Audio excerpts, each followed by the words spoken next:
আপনাদের চরণে অনন্ত কোটি দণ্ডবাদ জানাচ্ছি।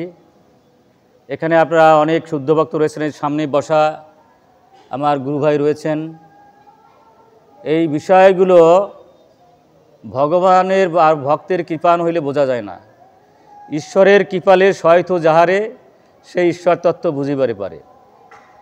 এই জগৎ সংসারে আমরা যদি ভগবানের প্রিয় হতে পারি, কিছু বাকি থাকে না জগতের পাওয়ার। এই যে মহাপ্রভু বলছেন ধর্ম অর্থ কাম মোক্ষ, এটা কিন্তু ভালো একটা জিনিস না।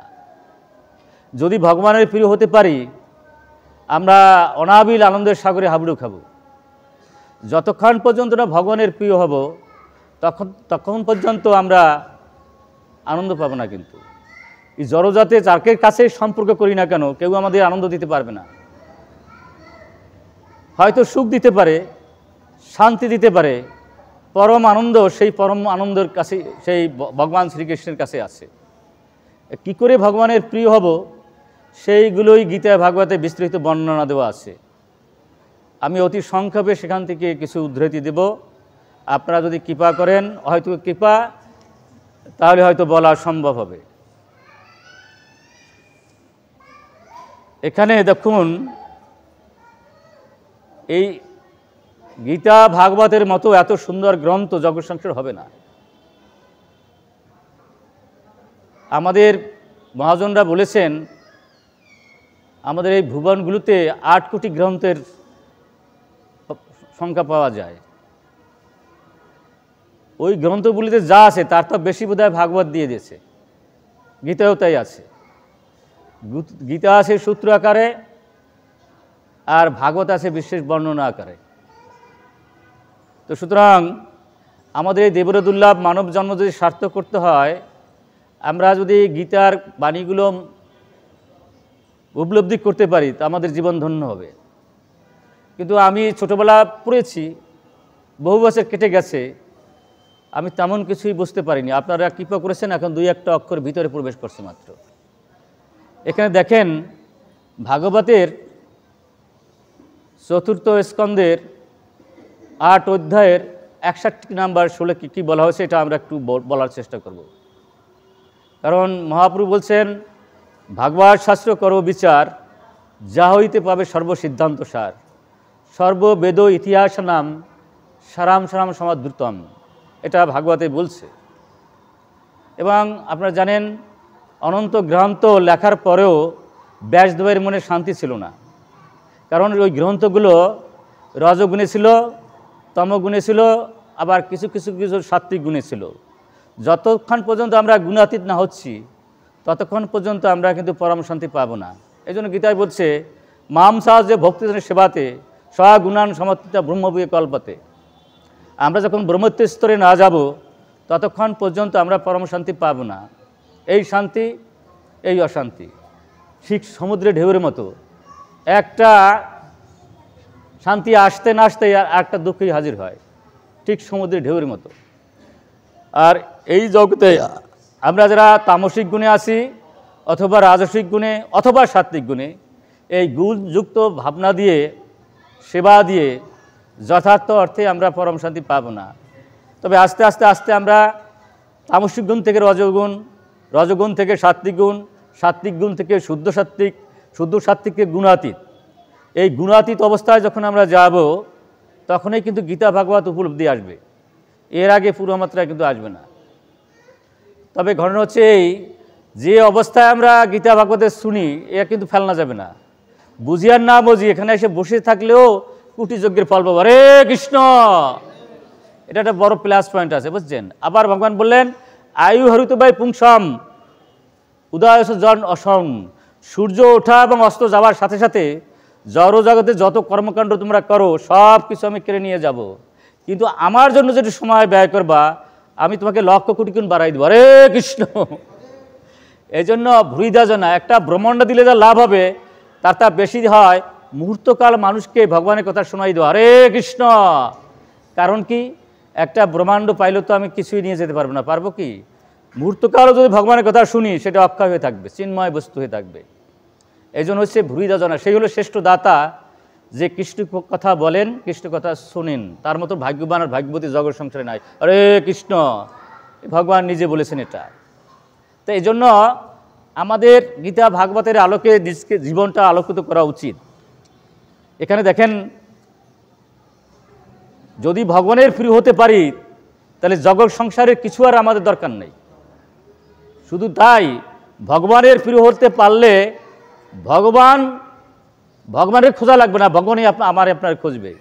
খোঁজা কি বলছেন? যেই ভক্ত গুণাতীত পর্যায়ের ভক্ত, যে ভক্ত নিরপেক্ষ, যে ভক্ত শান্ত, যার কোনো শত্রু নাই, যে সমভাবে সব কিছু দর্শন করে, আমি তার পিছিয়ে পিছিয়ে ঘুরি পদধূলি নেওয়ার জন্য, আমাকে পবিত্র করার জন্য। হরে কৃষ্ণ, ভাগবত বলছে, আমি না কিন্তু।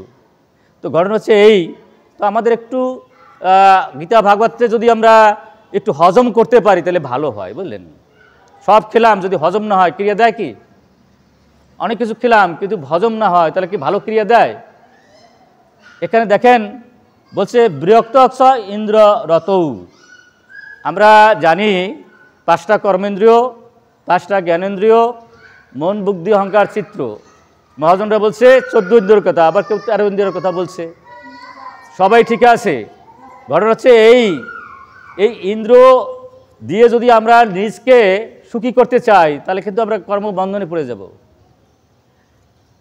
আমার ইন্দ্রগুলোই আমার মহাবন্ধু হয়ে উঠবে যদি সেই ইন্দ্র দিয়ে ভগবানের সেবায় যুক্ত হই। দেখেন, গীতার মতো তার গ্রন্থ নাই। গীতায় বলছে যুক্ত কর্মফলান ত্যাক্তা শান্তি নবলে অনুষ্ঠিকম অযুক্ত কাম কারণে ফলে শক্ত নিবদ্ধতে। এই 14 ইন্দ্রিয়ের যদি ফল ভোগ করতে চাই আমি বন্ধ দশায় পড়ে যাব। আর যদি আমি এটা ভগবানের সেবায় লাগাতে পারি তাহলে কি হব? আমি মুক্তি হব। যে ইন্দ্রগুলো আমার বন্ধন করে দেবে সেই ইন্দ্রগুলোই আমাকে মুক্তি করে দেবে। বোঝা যায় না? যদি ভগবানে যুক্ত হই, যেমন পাতা থাকে গাছে, গাছের পাতা যদি ঝরে পড়ে যায় সে কার্বন ডাইঅক্সাইড নিতে পারে না, অক্সিজেন দিতে পারে না, পারে কি? যখন গাছে থাকে কার্বন ডাইঅক্সাইড আপনার নেয়, অক্সিজেন দেয়। তদ্রূপ আমরা যখন ভগবানের যুক্ত থাকি সেবায় তখন আমরা চিন্মত্ব প্রাপ্ত হই। অর্থাৎ সমুদ্রের সাথে যদি পুকুরের লিঙ্ক থাকে সেই পুকুর কি খেঁচা যায়? যদি ভগবানের যুক্ত থাকি আমরা ঠিক ভগবানের মতো হয়ে উঠি। এই জন্য যারা শুদ্ধ ভক্তরা তাই করে। এবং যদি চরমভাবে আমার বিরক্তবোধ না আসে ভোগের মধ্যে, ততক্ষণ পর্যন্ত কিন্তু আমি যথার্থ ভক্তিযোগে প্রবেশ করতে পারবো না। সেটা হয়ে যাবে মিশ্র ভক্তি। এই জন্য বলছে ভক্তির যোগ্যনত ভূয়াশা। এখানে যেমন ধরে সেটা দৃষ্টান্ত আমার গুরু মহারাজ, প্রভুপাদ, আরও ইস্কনের বহু ভক্তরা রয়েছেন, তাই না? বিশেষ করে আপনার স্বরূপ গোস্বামীর মধ্যে যারা ছিলেন তারা সকলেই দেখেন। এই যে আপনাদের যদি আমি সনাতন গোস্বামীর কথা বলি, তাই না, প্রাইম মিনিস্টার ছিলেন, ছেড়ে দিলেন। আমরা ভোগ যদি না ছাড়ি ভগবানকে পাবো? ভোগেশ্বর্য পোশাক তাং তয়সাম ব্যবসিত বুদ্ধি সমাধৌনা বিধায়তে ভোক্তারাম যোগ্যতব সাম সর্বলভ মহশ্রম, নাকি? তাই বলছে না? আমরা যদি ভোক্তা সেজে বলি, মালিক সেজে বসি, ভগবানের কি প্রিয় হতে পারবো? কি মনে হয়? তাই ভগবানের প্রিয় কারা? যারা যত বেশি ত্যাগ করেছে তারাই কিন্তু ভগবানের কাছে চলে গেছে। যারা কিছু ভোগ করেছে ভগবান থেকে দূরে। কিন্তু বোঝা যায় না প্রভু? কথা বোঝা যায়? তা আপনারা শুদ্ধ ভক্তরা আছেন, আপনারা কৃপা করবেন। অনিশ্চয়ই এটা না বোঝার কিছু নাই। পরশমণি পেলেন সনাতন গোস্বামী, তাও স্পর্শ পর্যন্ত করলেন না। তো জিনিসটা হচ্ছে সব কিছুর মালিক ভগবান। যদি সেটা আমি মালিক ভাবি তাহলে আমি শুদ্ধ ভক্তে প্রকাশ করতে পারবো না। আমার যদি কাম, ক্রোধ, লোভ, মত, মাৎসর্য থাকে, আমি আমার ভাব থাকে, তাহলে আমি শুদ্ধ ভক্তিতে প্রকাশ। এই জন্য ভক্তিযোগ ভূয়াশা, এটা বলছে ভাগবতম, তাই না? আর বলছে নিরন্তন ভাবেন ভজে তাদ্দা বিমুক্ত। খুব কঠিন কঠিন কথা। আমরা এক একটা শব্দ এক ঘন্টা বললে কিছু বলা যেত। আমরা অত সময় নেব না, সবাই আমরা ব্যস্ত, সুতরাং অল্প সময়ের মধ্যে আমরা শেষ করার চেষ্টা করব। জিনিসটা হচ্ছে এরকম, এখানে ভগবান বললেন সব সময় ভাবতে থাকে। এবং ভাগবত বলছে নষ্ট প্রায়শু অবধ নিত্যম ভাগবত সেবা, প্রত্যেক দিন ভাগবত কথা শুনতে বলেছেন। অবাদ্রসু মানে কি? অবাদ্রসু মানে হলেও কর্তৃত্ব অভিমান নিয়ে ভোগের বাসনা সব ছাড়তে পারি, কিন্তু কর্তৃত্ব অভিমান ছাড়া যায় না, বড় মুশকিলের ব্যাপার, বুঝছেন? এই কর্তৃত্বান অভিমান থেকে যদি আমি রেহাই পেতে চাই, প্রত্যেক দিন ভাগবত কথা মনোযোগ দিয়ে শুনতে হবে, প্রত্যেক দিন বৈষ্ণব সেবা দিতে হবে। তাহলে যে 24 ঘন্টা ভগবান নিয়ে ব্যস্ত থাকি, তাহলে আমরা বাঁচবো কী করে? অনেক এরকম হয় না? ভগবান বলছে 24 ঘন্টা এই চিন্তায় থাকতে, কিন্তু 24 ঘন্টায় যারা ভগবান নিয়ে চিন্তা করে তাদের কোনো কিছু দরকার হয় না, ভগবান সব জোগাড় করে দেয়। যোগক্ষম বহমিয়ম, তোমার যা লাগবে, তুমি যদি আমার চিন্তায় থাকো, তোমার যা লাগবে আমি তা জোগাড় করে দেবো, আর তোমার যা থাকবে আমি তা রক্ষা করব। আমি যদি রক্ষা করি, হিরণ্যকশিপু কত না চেষ্টা করেছিল প্রহ্লাদকে হত্যা করার জন্য, পারছে? যদি আমরা আমাদের সমস্যাটা কি, আমরা ভগবানের লাগে ভালোবাসাবাসি নাই। ভগবানের সাথে ভালোবাসাবাসি হবে কখন? ভগবান গীতায় ভাগবতে যা বলছে এটা যদি আমি অক্ষর অক্ষরে পালন করি, তাহলে ভগবানের লাগে ভালো। ভগবানের লাগে পরম পিতা, পিতার কথা না শুনলে পিতা কি আমাকে ভালোবাসবে? কি মনে হয় আপনার? পিতা 1000টা অর্ডার দিল, একটা অর্ডারও পালন করলাম না, তাহলে পিতা কি ভালোবাসবেন? কি মনে হয় আপনাদের? তো ব্যাপার হচ্ছে এই, আমরা যে মানতে চাই না এমন না, আমরা অনেকেই মানতে চাই, কিন্তু মানতে পারি না কেন? আমাদের ভিতরে রজগুণে কাজ করে। আমি বৈষ্ণব অপরাধ করবো না, আমি নিন্দামন্দ করবো না, কিন্তু মুখটারে থামাই রাখতে পারি না, বোঝা যায়? ফট্টার করে বেরিয়ে যায়। মানে কি? মানে আমার ভিতরে রজগুণ কাজ করছে। যতক্ষণ পর্যন্ত রজগুণের হাত থেকে রেহাই না পাবো, তখন বৈষ্ণব অপরাধ থেকে হাতের রেহাই নাই।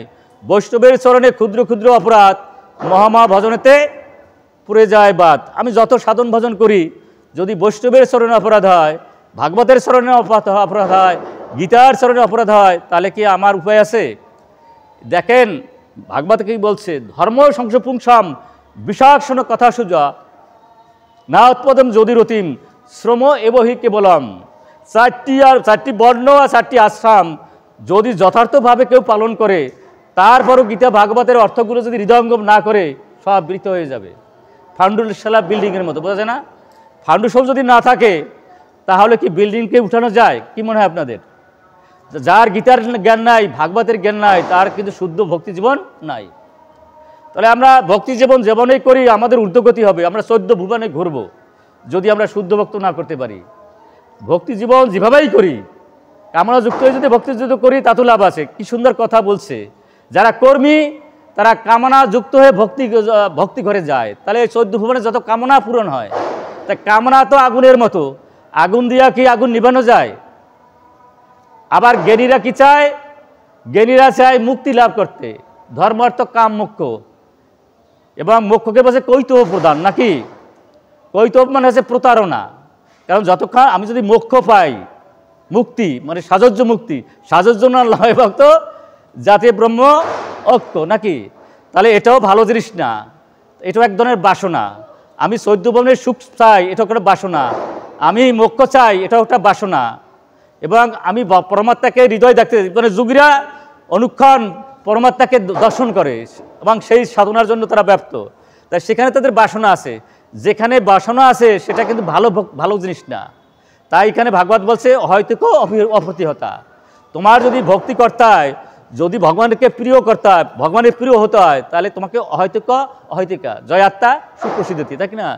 তুমি যদি অহৈতুক অপ্রতিহতা মানে আমি কিছু চাই না, ভক্তি করা তাই করি, আমার যত প্রবল সমস্যা থাকুক জগৎ সংসারের আমার জন্য আসুক, আমি কখনো ভুলেও আমার ভক্তি জীবন থেকে আমি দূরে সরে যাব না। প্রহ্লাদ মহারাজ যে একদিনের জন্য গেছিল ভক্তি থেকে দূরে সরে, এমনকি কয়াদুও যায় নাই। কয়াদুরকে ঘোষণা দিয়েছিল যে এই রাজ্যে যদি তুমি কৃষ্ণের সাধনা, তোমার গরদান যাবে। কিন্তু একদিনের জন্য কিন্তু কয়াদু ভগবানের ভজন থেকে দূরে সরে যায় নাই। সে অত্যন্ত সংগোপনে এই ভগবানের ভজন করছিলেন। অত বড় শুদ্ধ ভক্ত না হলে সেই গর্বে প্রহ্লাদ আসে। তা যাই হোক, অহৈতুক অপ্রতিহতা যত বড় সমস্যা আসুক না কেন আমাদের সামনে, আমরা কখনো বিভ্রান্ত হব না। আমাদের কি করতে হবে? আমাদের ভক্তি জীবন চালায় যেতে হবে। তাই এখানে গীতায় দেখেন কি চমৎকার কথা বলছে, কি করে ভগবানের প্রিয় হব। তাই 12 অধ্যায়ের 13 নম্বর শ্লোক, অদেষ্টা সর্বভূতানাম, কি চমৎকার কথা বলছে। কে হিংসা করা যাবে না, কারণ কি সমস্ত জীব এসে ভগবানের মন্দির, পরমাত্মার রূপে উনি অবস্থান করছে, কেউ হিংসা করতে পারবো না, সে অধিকার আমার নাই। আর সবার সাথে বন্ধু ভাবান্ন হতে হবে, করুণায় বলছে। যতক্ষণ পর্যন্ত জীবের প্রতি করুণা হব, ততক্ষণ পর্যন্ত ভগবানের প্রিয় হতে পারবে না, বোঝা যায়? এই জন্য ভাগবত বলছে শান্তা সমাদিশা শুদ্ধা সর্বভূত অনুরঞ্জন জান্তি অঞ্জসা অচ্যুত পাদম অচ্যুত প্রিয় বান্ধবা। কি চমৎকার কথা বলছে। যতক্ষণ পর্যন্ত তোমার জীবের সাথে সম্পর্ক নাই, ভক্তের সাথে সম্পর্ক নাই, আমার সাথে তোমার সম্পর্ক হবে না। বোঝা যায় প্রভু? হরে কৃষ্ণ, কথা বোঝা যায় না প্রভু? এই জন্য জীবের সম্মান দিবে তারই কৃষ্ণ অধিষ্ঠান। আর একটা হচ্ছে করুণ। আমরা এই যে ভগবান যা আমাদের জন্য করে এটা করুণা করে। ভগবানের ডাকি আর না ডাকি, বাতাস তো একবারও নেয় না, আকাশ নেয় না, সূর্যটা একদিনও নিয়ে যায় না, এমনকি ভগবানের যারা শত্রু তাদের কাছ থেকেও নিয়ে যায় না। ভগবান কত বড় করুণ। আমাদের যদি কেউ শত্রু থাকে, আমাদের স্মরণে যদি কেউ অপরাধ করে, তাদেরকেও সেইভাবে সাহায্য করতে হবে। তিরুদেবী সুরিশ্র তরুব শষ্ণ অমানি মান্দন কীর্তনিয়া, তাহলে আমরা করুণ হয়ে যাব। আমরা যদি করুণ হতে পারি, শুদ্ধ ভক্তরা করুণ, যেমন আমার পূর্বত, তাই না? জগৎ সংসারে যে বিলালেন, তার পরিবর্তে কিন্তু কিছু চাইছেন, নির্বিচারে ওই বয়সে জগৎ সংসার উনি দিয়ে গেলেন। তাই উনি এলে প্রকৃত করুন। এরকম আমার গুরু মহারাজ, এরকম ইস্কনের শুদ্ধ ভক্তরা, তারা জগৎ সংসারে কিছুই চায় না, শুধু দিয়ে যাচ্ছেন, সূর্যের মতো, বাতাসের মতো, তাই না? বাতাস কি কখন বলে এই বিনিময়ে কিছু দাও? সূর্য কি বলে এই যে জল পাচ্ছি, জলে কি বলে যে এত টাকা দিতে হবে? কিছুই তো বলে না। এরা করুন, কার মাধ্যমে? ভগবান, মূল রয়েছে ভগবান। এই জন্য বলছে যারা ভগবানের প্রিয় হবে, ভগবানের মতো হতে হবে। তাহলে কি হয়ে যাবে? ভগবানের প্রিয় হয়ে যেতে হবে। কে অপমান করলো, মান করলো, এদিকে ভ্রুক্ষেপ করা যাবে না। কি করতে হবে? নির্বিচারে দিয়ে যেতে হবে। তাহলে নির্মম এই জগৎ সংসারে তুমি কিছু নিয়ে আসো না, কিছু লয়ে যাবে না, সব কিছু ভগবানের। 100 বছর আগে তোমার কিছু ছিল না, 100 বছর পরেও তোমার কিছু থাকবে না। সুতরাং তোমার বলতে যা ভাবো তোমার না, সব গোবিন্দের। আর অহংকারের কিছু নাই। এই যে দেহটা পঞ্চভূতের, এটা ভগবানের, মনটাও ভগবানের, বুদ্ধিটাও ভগবানের, পরমাত্মা ভগবান সাংস্বরূপে, জীবাত্মা ভগবানের বিভিন্ন অংশ, সব কিছুই ভগবানের। কিসের তোমার অহংকার? এবং এই যে সুখ দুঃখ তোমার জীবনে আসে, এটা আসে পূর্বজন্মের কর্মফলের জন্য। আত্ম ইন্দ্রিয় প্রীতিবাঞ্ছায় জীব কুটি বাঞ্ছা করে, কৃষ্ণের যে ইচ্ছা হয় সেই ফল ধরে। ভগবান কৃষ্ণের যেটা ইচ্ছা হবে সেই ফল ধরবে। আমি 1000 বার চেষ্টাও যদি করি, তাহলে আমি কখনো কোটিপতি হতে পারবো না। আবার 1000 বার চেষ্টাও যদি করি, আমি যে কোটিপতি আসি, এটা চিরকাল আমি রাখতে পারবো না। ভগবানের ইচ্ছা হলে ভিখারি মুহূর্তের মধ্যে মানে সম্রাট হয়ে যাবে, আবার ভগবানের ইচ্ছা হইলে মুহূর্তের মধ্যে সম্রাট ভিখারি হয়ে যাবে। সেই জন্য সুখ দুঃখ পিছনে রয়েছে ভগবান। আর ভগবান যদি আমার সুখ দেয়, সেটা ভগবান প্রদত্ত, দুঃখ দিলে ভগবান প্রদত্ত। এখানে তো মানে হতাশ হওয়ার কিছু নাই। এই জন্য গীতার মধ্যে বলছে যদ ইচ্ছা লাভ সন্তুষ্ট। যখন যা পাবে তুমি যদি সন্তুষ্ট চিত্তে তা গ্রহণ করো, তাহলে তুমি আমার প্রিয় হয়ে যাবে। হরে কৃষ্ণ। এই জন্য গীতা এত সুন্দর জিনিস, আর জগৎ সংসার হয় না। এবার বলছে সন্তুষ্ট শতঙ্গ যোগী যথাত্মা দৃঢ় নিশ্চয়। অর্থাৎ আমরা যখন যা পাই তাই যদি তৃপ্ত থাকতে পারি, তাহলে কিন্তু আমাদের মধ্যে কোনো সুখ দুঃখের খেলা খেলবে না। জানতে হবে যা পেয়েছি ভগবানের কৃপায় পেয়েছি। যদি সেই বুদ্ধিটা আমার মধ্যে থাকে, তাহলে কিন্তু কখনো সুখ দুঃখের খেলা আমাদের ভিতরে খেলবে না। কারণ ভগবানের বিচারের উপরে তো আমরা বিচার করতে পারি না। মই অর্পিত মনোবুদ্ধি মদ ভক্ত সমপ্রিয়। অর্থাৎ এই যে মনটা আমরা ভোগেরে দিয়ে রাখি, এই জন্য আমরা শান্তি পাই না। এই মনটারে যদি আমরা ভগবানরে দিতে পারতাম, তাহলে অনাবিল শান্তি, 24 ঘন্টায় আমরা শান্তি থাকতে পারতাম। কিন্তু এই মনটা এমনই দুষ্ট মন, এতই মানে দেখেন কত বড় শক্তিশালী মন। এই মনকে কন্ট্রোল করা খুব কঠিন। কিন্তু কখন কন্ট্রোল হয়? যদি এই ভাবনায় আমরা থাকতে পারি যে এই মন বুদ্ধি অহংকার ভগবানের সন্তুষ্ট বিধানে লাগাতে হবে, তাই যদি থাকতে পারি, তাহলে আমাদের চিত্ত চাঞ্চল্য কখনো আসবে না। আমরা কি হয়ে যাব? ভগবানের প্রিয় হয়ে যাব। এবং বলছে আমরা দেখেন এখানে যদি যত সাধন ভজন করি এবং যদি কেউ উদ্বেগের কারণ হই, তাহলে কিন্তু ভগবান খুশি হবেন না। বলছে যশপাত ন উদ্বুঝে লোকা, কেউ উদ্বেগের কারণ হওয়া যাবে না। অনেক সময় আমরা যদি কিছু না পাই, তখন অত্যন্ত রাগান্বিত হয়ে উঠি, অথবা যার জন্য পাই না তার উপরে আমরা শত্রুতা করি। না, আমার জন্য যা বরাদ্দ আছে তাই আমরা পাবো, অন্যের উপর রাগ হয়ে কোনো লাভ নাই। এই জন্য বলছেন যখন যা তোমার জন্য বরাদ্দ আছে তাই তোমার জন্য আসে। অন্যের সুখ বা দুঃখ দেখে তুমি কখনো ক্ষপিত হও না, এবং এটা তোমার থাকতে হবে। এবং হর্ষ অমর্ষ, অমর্ষ মানে আছে কি? পরের সুখ সহ্য না করা। তুমি আত্মা, এই যে সুখ দুঃখ এগুলো হচ্ছে ইন্দ্রিয়জাত। আত্মার সুখ নাই, দুঃখ নাই। তুমি এই ভাবনায় থাকো, যদি থাকো তাহলে তুমি আমার প্রিয় হয়ে যাবে। এই যে বাইরের বস্তু, এগুলো স্বপ্ন। সংস্পর্শ ভোগা দুঃখয় জন এ বয়তে, তোমায় ইন্দ্রজাত সুখ আসে এবং শেষ হয়ে যায়, এটা স্বপ্নের মতো। কিন্তু যা শুরু হয় তা শেষ হয়ে যায়। গাড়ি, বাড়ি, নারী, যৌবন, যা কিছু আসে সময় এক সময় নিয়ে যায়। 5 মিনিট স্বপ্ন দেখি, 10 মিনিট। জীবন স্বপ্ন 70 বছর, 80 বছর, এটাও সময় এক সময় নিয়ে যাবে। এটা দীর্ঘকালের স্বপ্ন, আর আমরা 10 মিনিটের ক্ষণক স্বপ্ন। কি স্বপ্নের বিষয় নিয়ে তুমি কেন উদ্বিগ্ন হচ্ছে? তুমি তো আত্মা, তুমি তো দেহ নাও। বাইরের বস্তু স্বপ্নের বস্তু, যা শুরু হয় তা শেষ হয়ে যায়, যা শেষ হয়ে যায় যা তা তো স্বপ্ন। এই স্বপ্নের জন্যে কেন তুমি সময়ের অপচয় করছো? অত্যন্ত খারাপ কাজ করছো তুমি, তাই না? এখানে কি চমৎকার চমৎকার কথা বলছে দেখেন। গীতার 12 অধ্যায়ের 26 নম্বর শ্লোক, এর এক একটা শব্দ আমরা হজম হলেই ভগবানের পাওয়া যায়। এক একটা শব্দ এত সব বলছে, এই জন্য আমার অত্যন্ত প্রিয় এই বিষয়গুলো। আমি নিজেও এটা বারবার উপলব্ধি করবো একা একা যখন থাকি। দেখেন কে কি দেখলো না দেখলো, হাজার হাজার মানুষ দেখে। তো অনপক্ষ আমার চ্যানেলের নাম হয়েছে হিজ ডিভাইন গ্রেস। ভালো লাগলে আপনারা দেখবেন, আর ভালো না লাগলে দেখা দরকার নাই। এখানে 12 অধ্যায়ের 16 নম্বর শ্লোক, এখানে বলছে অনপক্ষ সুশি দক্ষ উদাসীন গত ব্যথা সর্ব আরম্ভ পরিত্যাগী যো মত ভক্ত সময় প্রিয়। কি চমৎকার কথা বলছে। আমি একা এখন যখন ভাবি প্রভু আমি দেশার হয়ে যাই, গীতা কি দিয়েছে জগৎ সংসারে।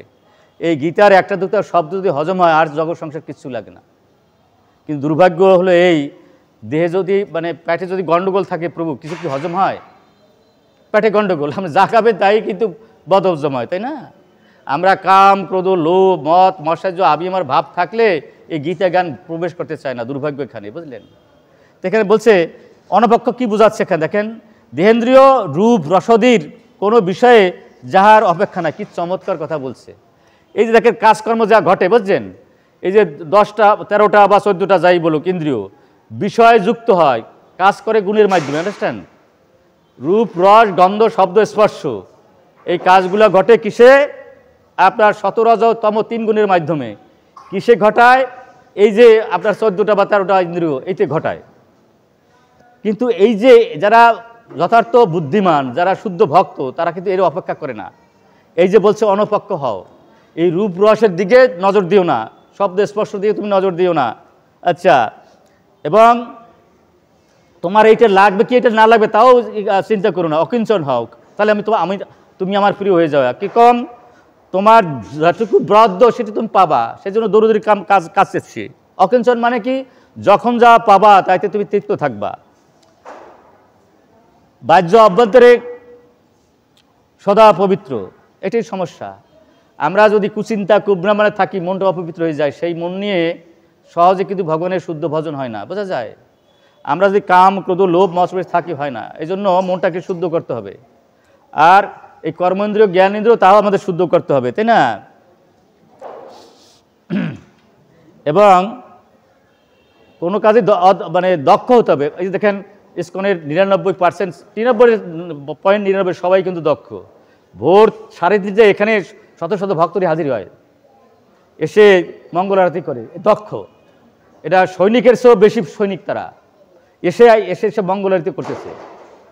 একবার আপনারা মঙ্গল মানে ভোরে 3:30 4টের সময় এসে দেখেন, একবার এই রুমটা বোঝা হয়ে যায়। তাই বলছে কখনো যারা অলসতা করে না তারা দক্ষ। এখানে আরও বলছে, ভগবান বলছে এই গুণগুলো যদি তোমার থাকে তুমি আমার প্রিয় হয়ে যাবা। উদাসীন, যিনি পক্ষ বিশেষ অবলম্বন করে শত্রুতা বা মিত্রতা করেন না। ঘটনা এখানে কেউ শত্রু নাই, মিত্র নাই। কারণটা কি? সকলেই হচ্ছে ভগবানের সন্তান। আমরা কারে শত্রু ভাব বা কারে মিত্র ভাবো, বোঝা যায় না? কেউ শত্রু ভাবা যাবে না, মিত্র ভাবা যাবে না, সকলেই ভগবানের সন্তান। আর একটা জিনিস, যেমন ধরেন এই সমস্ত জগৎ সংসারের যত প্রাণী, আমরা একটা বডি। দাঁতের সাথে যদি জিহ্বার কামড় লাগে, আমরা কি দাঁতকে উঠেই ফেলাই প্রভু? সহ্য করি না? এইভাবে আমাদের সহ্য করতে হবে। এরকম অনেক সহ্য করতে আমার গুরু মহারাজ দেখাইছে। যা গুরু মহারাজের গলাটা কাটালো, বুঝলেন? যে লোকটা, তাকে ক্ষমা করে দিছে। শুধু ক্ষমা না, তাকে দীক্ষা পর্যন্ত দিয়ে দিয়েছে। এত বড় মহান আচার্য, এমন মহান ভক্ত আর জগৎ সংসার হবে বলুন? গুরু মহারাজ আমাদের আচরণ করে শিখিয়ে দিলেন কিভাবে উদাসীন থাকতে হবে। আচ্ছা, যাই হোক, আমরাও যদি এইভাবে উদাসীন হতে পারি তাহলে ভগবানের প্রিয়পাত্র হয়ে যাব। গত ব্যথা, কাম ক্রোধী রিপু শিশুষ্টাদি দ্বন্দ্ব, লোকের নিন্দা তিরস্কার ইত্যাদি কিছুতেই যাহার মনে পীড়া না দেয় তার নাম কত কি চমৎকার কথা বলছে। মানে যদি আমার দেহত্ব বুদ্ধি থাকে তাহলে মান অপমান লাগবে গায়ে, বুঝছেন? যদি মনে হয় যে আমি দেহ নই, আমি আত্মা, তার মানও লাগবে না, অপমানও লাগবে না। এই বুদ্ধি থাকলে ভগবান বলছে সে আমার প্রিয় হয়ে যাবে। এখানে একটা সবচেয়ে সুন্দর কথা ভগবান এখানে বলছেন, সর্ব আরম্ভ পরিত্যাগী, অত্যন্ত মধুর কথা বলছেন ভগবান। বলছে ঐহিক বা পারত্রিক ফল কামনা করে যে কর্মের উদ্যম তাহাকেই আরম্ভ বলে। অর্থাৎ ইহকাল এবং পরকালের কোনো কামনাই থাকা যাবে না, যদি থাকে তাহলে আরম্ভ হবে। সেই জন্য বলছে সর্ব আরম্ভ পরিত্যাগী। কোনো আরম্ভ হলে ভগবানের প্রিয় হওয়া যাবে না, হয়তো কেউ অপৃত্য হতা। ইহকালের কিছু চাওয়া যাবে না, পরকালের কিছু চাওয়া যাবে না, সেটাই বলছে সর্ব আরম্ভ পরিত্যাগী। যিনি ফল কামনা করে কোনো কর্মানুষ্ঠান করেন না, যথাপ্রাপ্ত কর্তব্যকর্ম নিষ্কামভাবে করে থাকেন, তিনিই সর্বারম্ভ পরিত্যাগী। কি চমৎকার কথা বলছে! ইহকালের কামনা পরকালের কামনায়, দুই কামনায় ত্যাগ করতে হবে, তাহলে আমি সর্ব আরম্ভ পরিত্যাগী হয়ে যাব। যদি হই তাহলে ভগবান কি বলছেন? বলছেন যে তুমি আমার প্রিয় হয়ে যাবা।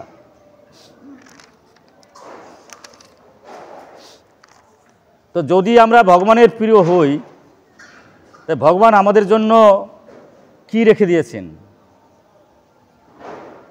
এবং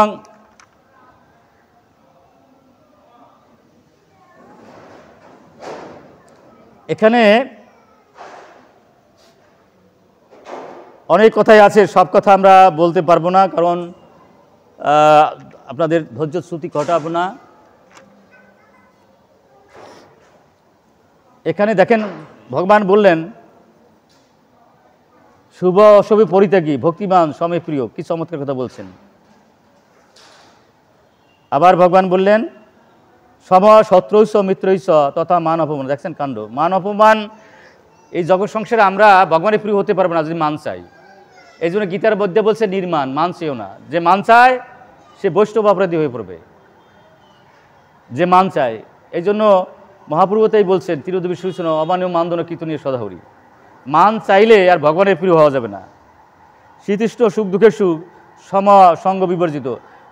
আমাদের সমস্যা কি, আমরা অনেকে অনেক কিছু বুঝি, যখন আমরা কুসঙ্গে পড়ি তখন আমাদের সর্বনাশ ঘটে যায়। সেই জন্য এখানে ভগবান বললেন তুমি যদি কুসঙ্গ করো তাহলে তুমি আমার প্রিয় হতে পারবে না। শেষ কথা ভগবান এখানে বলে দিয়েছেন, দেখেন কি সুন্দর বলছে, যেহেতু ধর্মম ইদম যথাক্ত পর্যবসতে শ্রদ্ধাধনা পরম মা বক্তব্যে অতীব মে প্রিয়। আমি যে কথাগুলো এখানে বললাম গীতা ভাগবতের মধ্যে, এই কথাগুলো যারা আচরণ করে প্রচার করবে তারা আমার অতীব প্রিয় হবে। হরে কৃষ্ণ, এটা জানতে হবে এবং প্রচার করতে হবে, তাহলে ভগবান বলছে তারা আমার অতীব প্রিয় হবে। এবার এক জায়গায় বলছে যে যারা এটা করবে তাকে নিজে আমি এসে গোলক বৃন্দাবনে নিয়ে যাবো। হরে কৃষ্ণ, যারা আমার এই প্রিয় হওয়ার জন্য কথাগুলো যারা শুনবে এবং এটা যারা প্রচার করবে, আমি নিজে এসে তাকে গোলক বৃন্দাবনে নিয়ে যাব। হরে কৃষ্ণ, বুঝুন কি মূল্যবান জিনিস। এখন ঘটনা হচ্ছে আমরা অনেক সময় যারা জগৎ এই সংসারে থাকি বলে অমুকে ভালোবাসা না, তমুকে ভালোবাসা না। শুনেন, যতক্ষণ পর্যন্ত ভগবানের সাথে আমার ভালোবাসা না হবে কেউ সাথে ভালোবাসাবাসি হবে না। যাকে প্রবোধক লক্ষ কোটি মানুষ তাকে ভালোবাসে, আমার গুরু মহারাজ লক্ষ লক্ষ মানুষ তাকে ভালোবাসে, তাই না? এই স্বরূপ গোস্বামী লক্ষ কোটি মানুষ তাকে ভালোবাসে, কারণ ভগবানের সাথে তাদের ভালোবাসা ছিল, তাই না? যা ভগবানের সাথে যার বেশি ভালোবাসা, জগৎ সংসার তারা বেশি ভালোবাসবে, নিঃশর্তভাবে ভালোবাসবে। এই জন্য দেখেন ভাগবতের আপনার 10ম স্কন্ধের 14 অধ্যায়ের 8 নম্বর শ্লোকে খুব একটা সুন্দর কথা বলছে। আমরা যে ভগবানের প্রিয় হব, ভালোবাসা পাবো না, তাতে আমাদের একটু ধৈর্য থাকতে হবে, কারণ দুঃখ হবে সুখ হবে, তত্ত্ব অনুকম্পায় সুসমুখ্য মানো। ঘটনা হচ্ছে এই, আমার ধৈর্য ধরে থাকতে হবে। সুখ আসবে দুঃখ আসবে, ভেঙে বলে চলবে না। ভুঞ্জন বা আত্মকৃত বিপদ বুঝতে হবে, এই প্রারব্ধ অপরাধ কুট বীজ।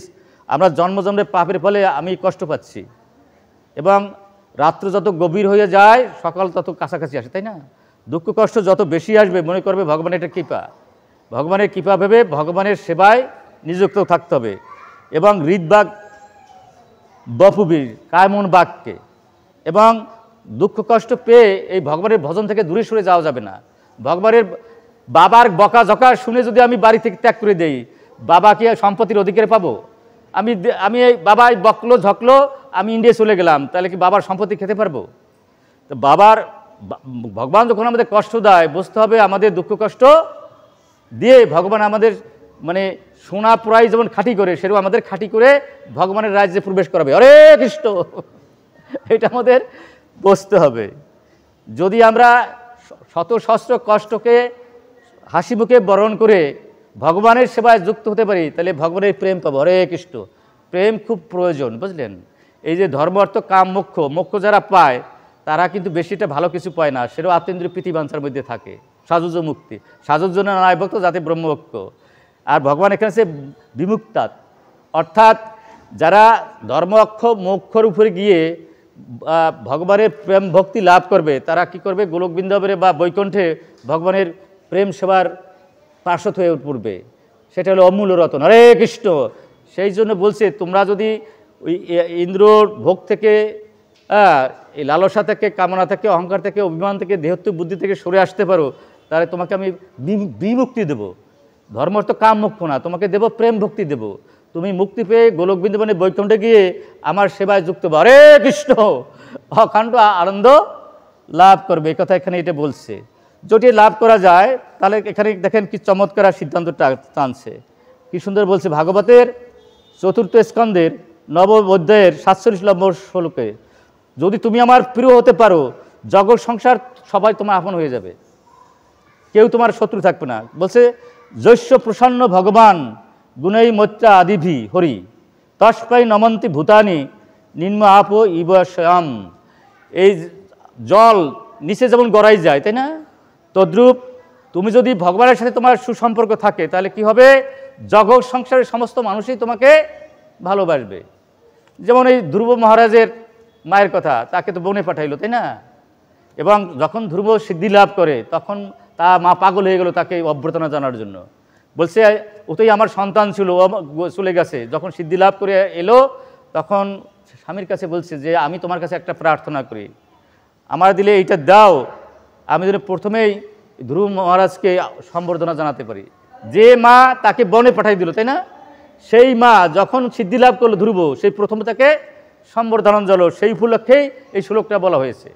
ভগবানের সাথে ভালোবাসাবাসী হলে সকলের সাথে ভালোবাসাবাসী হয়ে যাবে।